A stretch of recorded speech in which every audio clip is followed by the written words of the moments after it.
कच्ची पक्की बहनें नहीं है, ये नई बहनें नहीं है, ये प्रार्थना नहीं करने वाली बहनें नहीं है, ये वचन नहीं जानने वाली बहनें नहीं है, ये समझी और तुली हुई बहनें हैं जिन्होंने पौलुस के साथ काम किया। पौलुस कहता मेरे साथ आरंभी सेवा में इन बहनों ने काम किया है। उनका दर्जा कम नहीं हुआ, उनका दर्जा वही है। आगे बढ़े। इनके नाम जीवन की पुस्तक में लिखे हुए हैं। उनके नाम जीवन के पुस्तक में लिखे हैं। इसका मतलब ये नया जन्म पाए हुए लोग हैं, ये नया जन्म पाए हुए लोग हैं। जीवन के पुस्तक में उनका नाम है। पौलुस के साथ सहकर्मी है और पौलुस कहता है ये बहनों ने बहुत मेरे साथ काम किया है और आज भी उनके लिए वो कहता है कि वो सब उनका परिश्रम जो है वो आदर्श है। पर एक समस्या है, अकेले तो ठीक है पर साथ में फूट है, साथ डाले तो बम फूटता है। और पौलुस कह रहा है ये नहीं होना चाहिए। उसका कारण ये है कि उनको एक मन होने की जरूरत है कि उनको साथ में बैठ के सोच लेना है आज गीत नंबर 10 गाएंगे या गीत नंबर 1 गाएंगे। बैठ के आपस में सुलझा लो, क्योंकि हम लोग को टेंशन देते हैं। आप लोग, आपकी वजह से हमको टेंशन होता है, क्योंकि हम आपकी बहुत आदर करते हैं, हम आपकी इज्जत करते हैं। हमको मालूम है आप आरंभी सेवक हैं। पर पौलुस कह रहा है उनको कि आपका ये काम कलीसिया के लिए हानिकारक है जब आप अपने मन को अलग अलग करते हो। इसलिए जरूरी है कि वो आपस में बैठकर ये फैसला कर ले कि आज संडे हम 10 गाएंगे तो अगले संडे हम 1 गाएंगे। यूदिया भी खुश, सिंधे के भी खुश, और उनकी खुशी वो आपस में बांट ले और चर्च में कलीसिया में वो टेंशन ना लेकर के आए।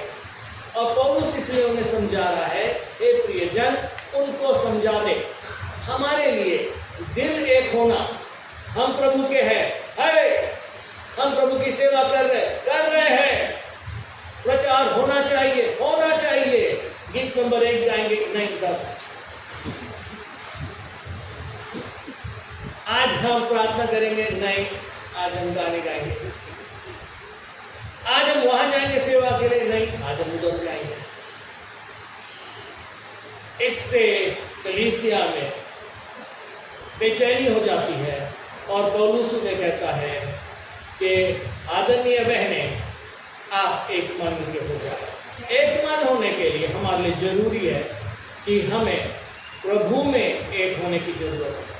अपन अलग अलग है, सबके विचार अलग है, पर अगर हम यहाँ पर ये स्टेज लगा दिए और सबको बोले कि यहाँ प्रभु है, हमको प्रभु के पास आना है, सबको प्रभु के पास आना है, पर उनको एक दूसरे के पास आने में कोई इंटरेस्ट नहीं, मेरे को अच्छा ही नहीं लगता, पता नहीं उनको अच्छा ही नहीं लगता, कुछ भी अच्छा नहीं लगता। एक बार एक पत्नी ने बोली अपने पति को, जब भी बाजार से सामान लाता है, जो भी लाते कुछ भी उठा के लाते, मेरे को अच्छा ही नहीं लगता, आपका चॉइस ही बहुत खराब है, आप हमेशा गलत ही चॉइस लाते, ये क्या उठा के लेके आया। तो बेचारा कुछ भी लाता उसको अच्छे से नहीं लगता। तो एक दिन वो बोली मेरे को ना आपका कोई भी चॉइस अच्छा नहीं लगता। तो बोला मैंने तेरे को चॉइस किया ना मैंने। चुप हो गई, थोड़ा समझ गई और फिर वहां से मामला ठीक होने लगा। प्रभु ने हमें चुना है, प्रभु ने दूसरे को भी चुना है। अगर हम दोनों प्रभु के पास आ जाए, ना चाहते हुए भी एक दूसरे के पास आ जाए, क्योंकि हम प्रभु के पास आ गए, और इसलिए मन का एक होना, हम प्रभु के पास आए और प्रभु के सामर्थ को हम अपने जीवन में लेकर आए। प्रभु के मन को अगर लेकर आएंगे, हमारा मन एक हो जाएगा। क्योंकि प्रभु का मन रखना, अगर हम प्रभु का मन रखेंगे तो निश्चय प्रभु हमारा मार्गदर्शन करेगा। पढ़िए मेरे साथ मत्ती रचित सुसमाचार उसका 18वां अध्याय उसका 19वां वचन। मत्ती 18:19।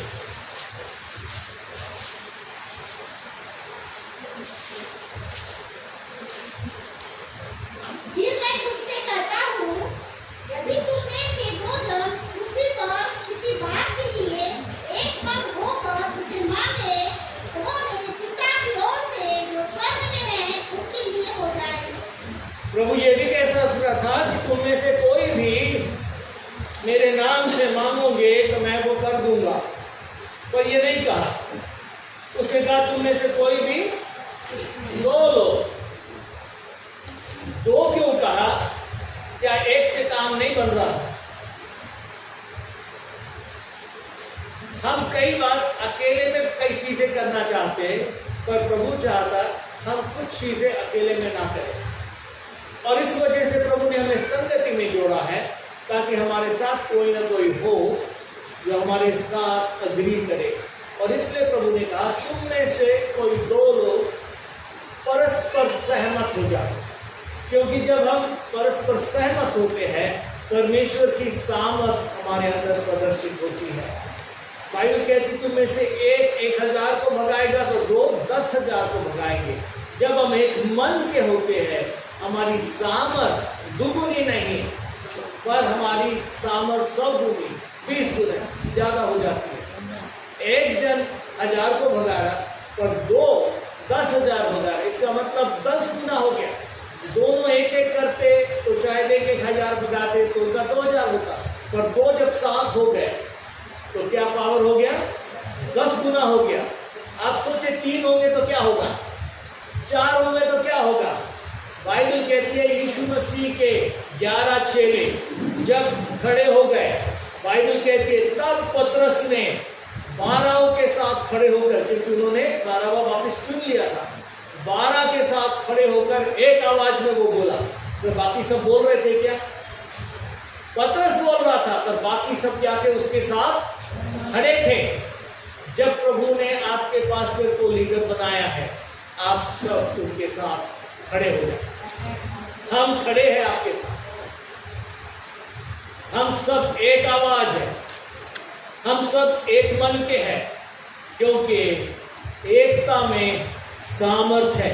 नेहमाया की किताब 4 अध्याय उसका 6वां वचन। यरूशलेम की दीवारें गिरी हुई थी, ये लोग 1000 मील दूर फारस देश में बंद हुए थे। नेहमाया को खबर मिली यरूशलेम की दीवारें टूटी हुई है, यरूशलेम के दरवाजे जले हुए हैं, लोगों की निंदा हो रही है। एक बहुत ही शर्मदायक समय था, लोगों के नाम बदनाम हो रहे थे, लोग प्रभु की निंदा करते होंगे, कहाँ है इनका प्रभु, इनका मंदिर जला हुआ है, इनकी हालत कितनी बेकार है। वो दिन गए जब दाऊद राजा था, जब सुलेमान राजा था, जब यरूशलेम की शान थी। वो दिन गए जब भविष्यवक्ता वहां पर भविष्यवाणी करते थे, वो दिन गए। आज यरूशलेम खंडर में पड़ा हुआ है और नेहमाया राजा का प्याऊ है, और प्रभु नेहमाया से बातें करता है, और प्रभु का दर्शन पाकर नेहमाया यरूशलेम की तरफ जाता है और लोगों को तैयार करता है और कहता है आओ